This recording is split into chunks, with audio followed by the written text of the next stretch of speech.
For 27 years, Yoko Ono kept a secret letter from John Lennon hidden. She never showed it to anyone, not even her son Sean knew about it. In 2006, a 5-year-old English boy came to her home in New York. The child approached Yoko and whispered, "Are you still keeping that letter?"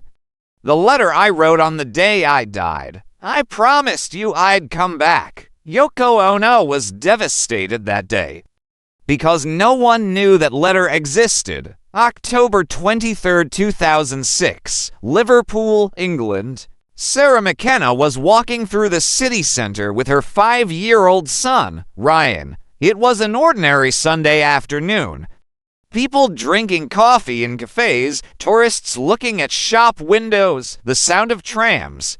And then Ryan stopped in front of a record store. A huge Beatles poster hung in the window, the Abbey Road album cover. 4 men crossing the pedestrian crossing. Ryan's hands began to shake. Sara asked, "What's wrong, sweetie?" Ryan raised his finger. He pointed to John Lennon on the poster. "Mom, that's me. I was famous." Sara laughed. "Honey, that's the Beatles. They're a very old band," but Ryan wasn't laughing. His eyes were filled with tears. "No, Mom, that's me. My name was John, and I made a huge mistake. I died too soon, that moment." That first crack, Sara's heart raced. Her son had never heard of the Beatles. There was no rock music at home. His father Michael listened to classical music, but Ryan said he knew John Lennon. A week passed. Ryan no longer mentioned that poster, but something else had begun. He was singing songs at night. Ryan no longer mentioned that poster, but something else had begun. He was singing songs at night. Sara first noticed this on the night of November 3 RD. At 3:17 a.m. a melody was coming from Ryan's room. She opened the door slightly. Ryan was sitting on his bed. His eyes were closed, and he was singing. November 12, 2006, Sara decided to send Ryan's night recordings to a musicologist, Dr. James Harrison, University of Liverpool, Beatles expert. She emailed anonymously, "Dr. Harrison, would you listen to this recording? Can you guess who sang it?" The reply came 48 hours later. "Dear Sir, Madam, the recording you sent deeply moved me. I analyzed the vocal structure. I performed spectrographic tests. Result: this voice is 94% consistent with John Lennon's vocal signature from 1962 to 1971, but even more astonishing, the song being sung resembles a piece called Lucy's Dream mentioned in Paul McCartney's 1963 diary, but never recorded. Where did this recording come from? Please provide source information," Sara cried. "Because the person singing the recording was her 5-year-old son," Sara replied. "Dr. Harrison, the recording was made in 2006. The singer is 5 years old.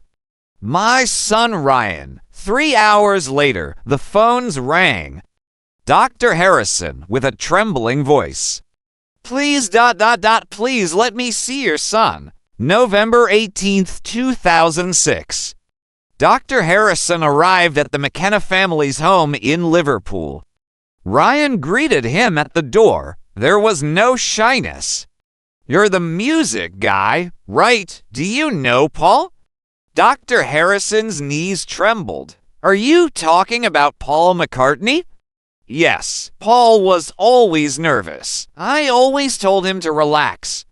Dr. Harrison began the tests. "Ryan, where did the Beatles play their first gig?" "The Cavern Club. We played there 292 times. The stage was very small. It was very hot. I always put my harmonica in the corner." "Correct. Every detail is correct." "Whose shoes were on the Abbey Road album cover?" Ryan answered without hesitation, Paul was barefoot. I wore a white suit. Ringo was in the back. Correct. Can you tell me about the song you wrote in 1963 that never finished?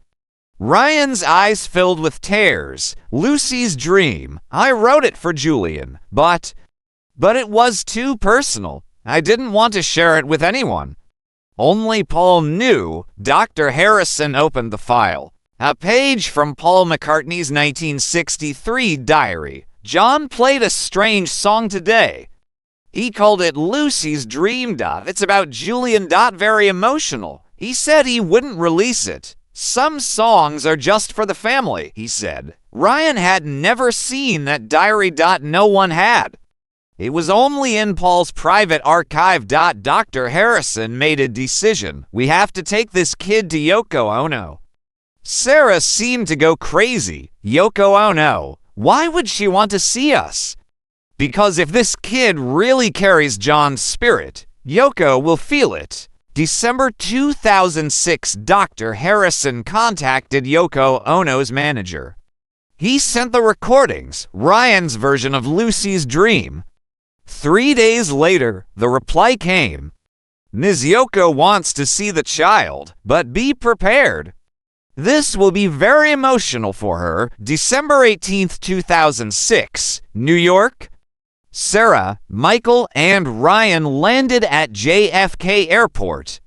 Ryan was excited, but it was a strange excitement. As if he were going home, they got into a taxi. Ryan told the driver, 1 West 72nd Street, Dakota Building. The driver was surprised. Little man, you know New York well. Ryan, I used to live there. The taxi stopped in front of the Dakota Building. As soon as Ryan opened the door, he started running towards the building's entrance, those iconic arches. He pressed his hands against the stone. Tears began to flow. This is where I died. Sara and Michael froze. Because Ryan was pointing to the exact spot where John Lennon was shot on December 8, 1980. The doorman approached. Is there a problem? Ryan looked at him thoughtfully. You're new here. Where's Harold? Harold always said hello to me. The doorman froze like a statue of ice. Harold ... Harold died in 1995. How do you know him? Ryan, he was my friend. He used to give me mint candies. That detail was correct. Harold was the doorman who took a special interest in John Lennon. And he really did always carry mint candies in his pocket. Dakota Building, 14th floor. Yoko Ono's apartment. The door opened. Yoko was there. 73 years old, dressed in black. Long black hair. And Ryan started crying as soon as he saw her. He ran. He hugged Yoko's legs. Yoko ... I missed you so much. Yoko froze because the way Ryan hugged her was exactly the way John used to hug her. Yoko sank to her knees. She looked at Ryan's face. You. Ryan smiled, tears streaming down his face. Yes, it's me. I'm back. I promised, didn't I? Yoko led Ryan into the living room. The white piano was still there, right in the middle. Ryan walked straight to the piano, still in the same place. I used to watch Central Park from here. It was true. The piano faced the park view from that exact angle. Yoko, Ryan, I need to ask you something. Something very personal. Ryan, I know. You're going to talk about the letter.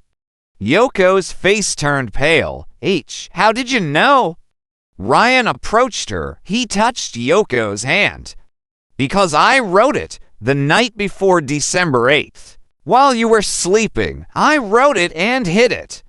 If anything happens to me, read this, I said. Don't you remember? Yoko began to cry. Because that letter really existed. She hadn't told anyone in 27 years. Not even Sean knew. Yoko went to the safe. She took out a small envelope. Is this it? Ryan, yes, I know what it says inside. Yoko, death cannot separate us. I will find you somehow. Love is eternal, right? Yoko opened the envelope. Those exact words were written there. Ryan turned to the piano. I want to play something for you. The song I never finished. He pressed the keys with his small hands. And he began to play a melody that Yoko had never heard before, but it felt familiar. Ryan began to sing, Love is a bridge between the worlds we know. Even when I leave, I'll never let you go. Close your eyes and feel me in the morning light. Death is just a doorway. Love will hold us tight. Yoko collapsed to the floor. She cried. She cried so hard. The tears she had held back for 27 years became a flood. When Ryan finished the song, he turned. This is my last gift to you. I couldn't finish it in 1980, but now I have. January 2007. Dr. Harrison subjected Ryan's voice to a comprehensive analysis. Spectrographic test, 94% match. Vocal frequency matches John Lennon's 1971 recordings. Breathing pattern, identical, but the most surprising finding. Ryan's right ear showed an 89% anatomical similarity to John Lennon's right ear. When Ryan turned 11, something changed. His memories began to fade. He no longer talked about John Lennon. He didn't touch the piano. Sara asked, Ryan, do you remember John? Ryan thought, a little. It's like a dream. A very distant dream. Yoko Ono wrote Ryan one last letter. Dear Ryan, for 5 years you gave John back to me, but now the time has come. You are Ryan, and you must live your own life. But know that wherever John's spirit is, it is protecting you with love. Yoko. Ryan McKenna is now 23 years old. He is studying music production in Liverpool. He still plays the piano. But he doesn't remember John Lennon, only sometimes. He wakes up in the middle of the night, and he hears a melody. Imagine there's no heaven. And for a few seconds, it's as if he becomes someone else. Yoko Ono said in an interview in 2023, Ryan brought John back to me. I don't know what science would call it. But I know he was John for a few years. He was my John. The song The Bridge Between Worlds was officially recorded in 2008. It is a collaboration between Yoko Ono and Ryan McKenna. The song went down in history as the most emotional piece of music ever made about reincarnation.